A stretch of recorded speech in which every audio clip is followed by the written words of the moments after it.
Hi my dear friends, வணக்கம் and welcome to எனக்கு பிடித்த சமையல். ஃப்ரெண்ட்ஸ், நம்மளுக்கு என்ன பார்க்க போகிறோம் அப்படின்னா, இனி விநாயகர் சதுர்த்தி வருது இல்லைங்களா? நம்ம எல்லாருக்குமே இந்த டைமில் யூஸ்ஃபுல்லான ஒரு வீடியோ தாங்க இன்றைக்கி உங்கள் கூட ஷேர் பண்ண போகிறேன். ஸோ வீடியோ ஃபுல்லாக பாருங்கள். கண்டிப்பாக இந்த வீடியோ இந்த டைமில் நிறைய பேருக்கு ரொம்பவுமே யூஸ்ஃபுல்லாக இருக்குதுன்னு நினைக்கிறேன். அப்படி யூஸ்ஃபுல்லாக இருக்குதுன்னு நினச்சிங்க அப்படின்னா லைக் ஷேர் பண்ணுங்கள். இப்போ வாங்க வீடியோக்குள்ளே போய் எப்படி செஞ்சுருக்கோம் அப்படின்னு பார்த்து தெரிஞ்சுக்கலாம். இப்போ ஃபஸ்ட்டு இது ரெடி பண்ணுறதுக்காக ஒரு மிக்சிங் பவுல் எடுத்து ஒரு கப் அளவு கடைகளில் வாங்குவோம் இல்லைங்களா, அந்த அரிசி மாவு உள்ளே சேர்த்துட்டு கொஞ்சமாக உப்பு, லைட்டாக நெய் சேர்த்துக்கலாங்க. நெய் பாருங்கள், இந்த அளவுக்கு சேர்த்துட்டோம் அப்படின்னா கரெக்டாக இருக்கும். இதெல்லாமே சேர்த்துட்டு நம்ம தண்ணியை ஒரு பாத்திரத்தில் காய வச்சு எடுத்துக்கலாங்க. ஒரு கப் அளவுக்கு அரிசி மாவு எடுக்கிறோம் அப்படின்னா அதே கப்பில் 1.5 கப் அளவுக்கு தண்ணியை நல்லா கொதிக்க காய வச்சு எடுத்துக்கலாங்க. இப்போ ஸ்டவ் ஆஃப் பண்ணிவிட்டு சூடாக இருக்கும் போதே ஃபஸ்ட்டு நல்லா கை வச்சு கலந்து விட்டதுக்கப்புறம் நம்ம தண்ணி இருக்குது இல்லைங்களா, அது கொஞ்சம் கொஞ்சமாக உள்ளே சேர்த்து நம்ம பிசைஞ்சு எடுத்துக்கலாங்க. ஃபஸ்ட்டே ஒரே அடியாக தண்ணி சேர்க்காமல் இந்த மாதிரி கொஞ்சம் கொஞ்சமாக தண்ணி சேர்த்துக்கலாம். ஒரு கப் அளவுக்கு அரிசி மாவுக்கு 1.5 கப் அளவுக்கு தண்ணி கரெக்டாக இருக்குங்க. தண்ணி ரொம்ப சூடாக இருக்கிறதுனால சின்னதாக ஒரு ஸ்பூன் வச்சு ஃபஸ்ட்டு நல்லா இந்த மாதிரி கலந்து விட்டு அப்புறம் நம்ம கை வச்சு நல்லா இந்த மாதிரி பிசைஞ்சு எடுத்துக்கலாங்க. பாருங்கள், மாவு இந்தளவுக்கு சாஃப்டாக ரெடி பண்ணி எடுத்து ஒரு தட்டு போட்டு இப்போ மூடி வச்சிடலாங்க. ஒரு 10 நிமிஷம் அப்படியே இருக்கட்டும். அது 10 நிமிஷம் அப்படியே இருக்கட்டுங்க. அதுக்குள்ளே நம்ம இது ரெடி பண்ணி எடுத்துக்கலாம். அதுக்காக ஃபஸ்ட்டு ஒரு பேன் வச்சு கொஞ்சமாக நெய் சேர்த்துக்கலாங்க. இந்த அளவுக்கு நெய் சேர்த்துட்டிங்க அப்படின்னா கரெக்டாக இருக்கும். இதில் கொஞ்சமாக நட்ஸ் சேர்த்துக்கலாங்க. ஆனால் இன்றைக்கி பாதாம், முந்திரி இது ரெண்டையும் குட்டி குட்டியாக கட் பண்ணி உள்ளே சேர்த்துருக்கேன்.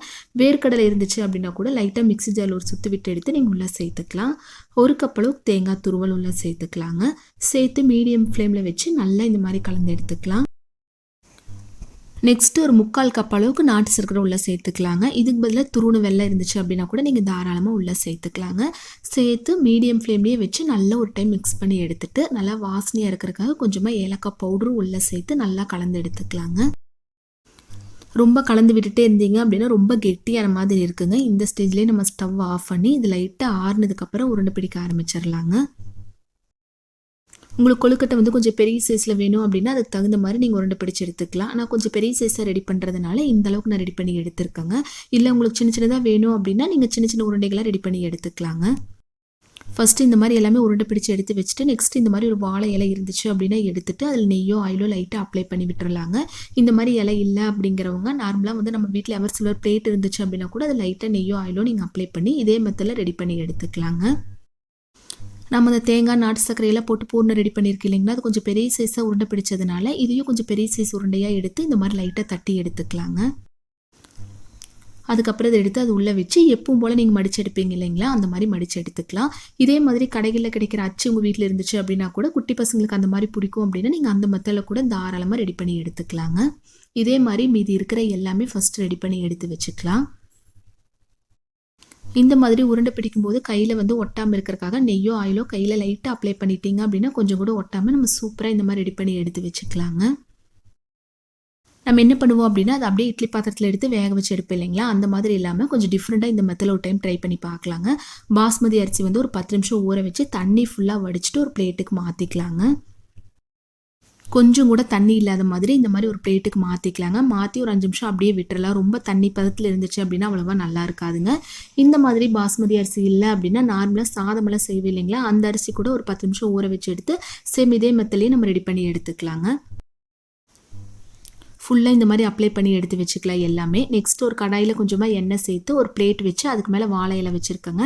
வாழை இலை இல்லை அப்படின்னா நீங்கள் அப்படியே கூட டைரெக்டாக வேக வச்சு எடுத்துக்கலாம்.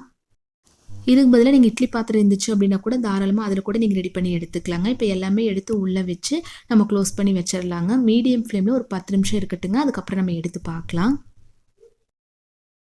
கடாயில் கொஞ்சமாக தண்ணி சேர்த்து ஒரு ஸ்டாண்ட் வச்சு அதுக்கு மேலே ஒரு பிளேட் வச்சுருக்கேங்க நான். இப்போ கரெக்டாக 10 நிமிஷம் ஆச்சு. நம்ம ஓப்பன் பண்ணி பார்த்தோம் அப்படின்னா சூப்பராக வாழை இலை மணத்தோட சூப்பராக ரெடியாக இருக்குது பாருங்கள். இது லைட்டாக ஆறுனதுக்கப்புறம் ஒரு பிளேட்டுக்கு மாற்றியாச்சு. இப்போ இதை கட் பண்ணி கூட உங்ககிட்ட காமிக்கிறேன் பாருங்கள். எப்போவுமே ஒரே மாதிரி செஞ்சு கொடுக்குறதுக்கு கொஞ்சம் டிஃப்ரெண்ட்டாக இந்த மெத்தடில் இந்த வருஷம் ட்ரை பண்ணி பாருங்கள். டேஸ்ட் ரொம்ப ரொம்ப அட்டகாசமாக இருக்குங்க. பார்க்குறக்கே பாருங்கள் எவ்வளோ அழகாக இருக்குது அப்படின்னு.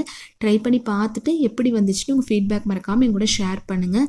இந்த வீடியோ யூஸ்ஃபுல்லாக இருக்குன்னு நினச்சிங்க அப்படின்னா லைக் பண்ணுங்கள், ஷேர் பண்ணுங்கள். நம்ம சேனலுக்கு தான் நீங்கள் ஃபஸ்ட் டைம் வர்றீங்க அப்படின்னா மறக்காமல் நம்ம சேனலுக்கு சப்போர்ட் பண்ணுங்கள்.